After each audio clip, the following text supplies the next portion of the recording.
Hey guys, it's Mario here, coming at you from the middle of the Mexican jungle, from near the Coba Temple. This is about an hour and a half drive from Playa del Carmen. Pretty cool place, a little bit away from the civilization.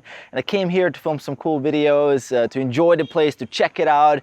It's not always that you have the chance to check out what the Mayan culture looked like, and it's pretty cool to be here and to show you guys a little bit of this. And I also wanted to kind of share a couple of thoughts on an issue that I just was recently reminded of as I spoke with a couple of my clients who are deep into a fat loss diet. So these guys and girls were losing a lot of weight and they're already on their end stage in their diet, and now it's kind of an issue of self-trust. It's kind of an issue where it's almost that self-sabotage and kind of hating yourself for not getting the result. And this is something that I wanted to point out here, is that we can't control the results of our actions. We can only control our actions. It's an important reminder here is that oftentimes we just look at that number on the scale, and that number of the scale is not moving. Sometimes it's not moving for weeks, despite all the effort, despite being in that caloric deficit, despite hitting your protein targets, despite being on point with your macros, tracking everything with MyFitnessPal, and being really diligent with the food choices, going to the gym consistently, putting in the effort, sleeping enough. Everything is perfect, but the scale number is not moving. And oftentimes we're so attached to see that progress. We're thinking that we're in control of that outcome, that it just makes us feel horrible. And because it makes us feel horrible, because now we get more stressed, because we're so attached to that outcome, that increased cortisol now even results in more water retention, which flattens out the scale for even more weeks and for even longer times, and it makes us feel even more worse. And then we judge ourselves, we judge the process, we start questioning the whole thing. Why did we doing this? Maybe it's not for us. Maybe it's our body is wrong. Maybe I have this slow metabolism. Maybe I have this problem that I can't get over. Maybe it's just that I'm cursed, that I can't get as lean as I want to. And it's oftentimes just a matter of self-trust and trusting the process and believing that if you are putting in that work and if you are really sticking to that plan that you have outlined, that you have detailedly planned out, that it will work, that you will get that result. But thinking about just from a standpoint of the result itself, this is completely outside of your control. There's no way you can control what's going to happen on that scale. There's no way you can control what that outcome is going to be. And that's important to realize, that a lot of these things that we think that are very, very easy and simple, they're hard to do. And it's totally human to try to control everything around us, but it just doesn't work all the time. And that's something when it comes to fat loss, especially the closer and closer you get to your goal, the harder and harder it is to predict what is going to happen.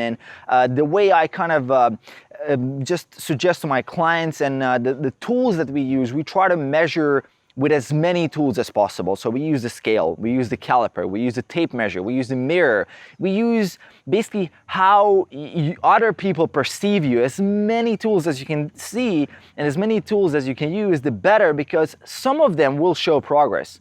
Inevitably, there's an inevitable chance that if you're sticking to the progress, if you are putting in the effort, that you will get ahead.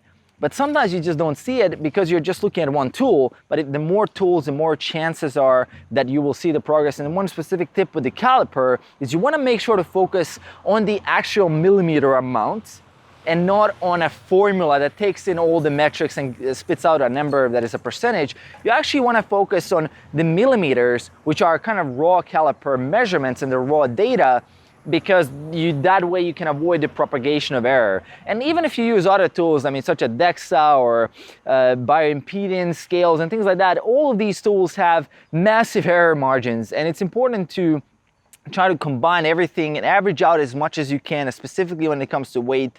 I would say averaging 2 to 3, even sometimes 4-week blocks, and seeing if you're moving forward and how much you're moving forward before you actually make a decision, because that decision to cut calories further or to add more activity sometimes just comes because we're not patient enough and we just cut the calories and we just go even harder in the gym, which causes even more stress. We're now overtraining, we retain even more water, and it's kind of that never-ending cycle where we lose more trust into the process, and now we're getting even less results to show, and our perception is that the whole thing is not working, that we that we kind of damaged our metabolism for some reason, and that's just simply not the case. And that's something I wanted to share with you guys a little bit here, just as a little tip, as a little reminder. This is something I had to remind myself many times as I was on a diet, especially the first couple of diets before I developed that self-trust, before I knew that if I stick with this, it is going to give me the result, even sometimes if it doesn't show on the damn scale. And scale is your friend. Don't judge the scale, but make sure to kind of have many different tools and use all of them to measure, and you will move ahead much, much easier. You will see that progress happening, and it will encourage you more, motivate you more to put even harder work and get there. So hope you guys enjoyed. Let me know in the comments below if you find this helpful, as well as if you're currently on a fat loss diet, what is your experience? How much weight did you lose so far? What is kind of the hardest stage for you? I know oftentimes people refer to the first 8 to 12 weeks like the honeymoon period of the diet, and then the actual hard things happen afterwards. So let me know in the comments below. Make sure to that subscribe button below, support the channel, and I'll see you guys in the next video. Peace.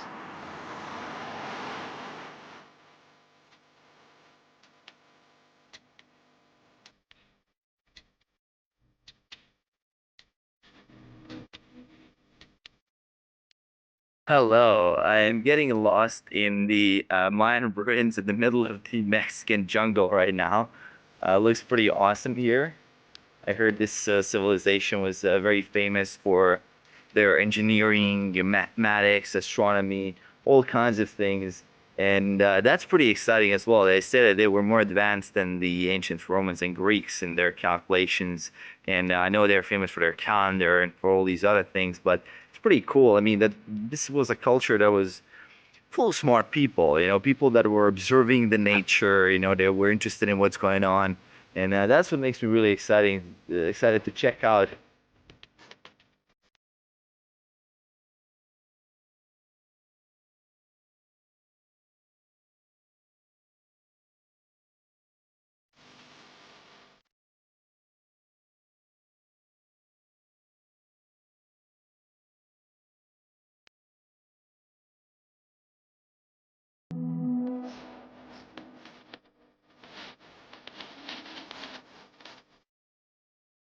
All right, so just came down from the top all the way there.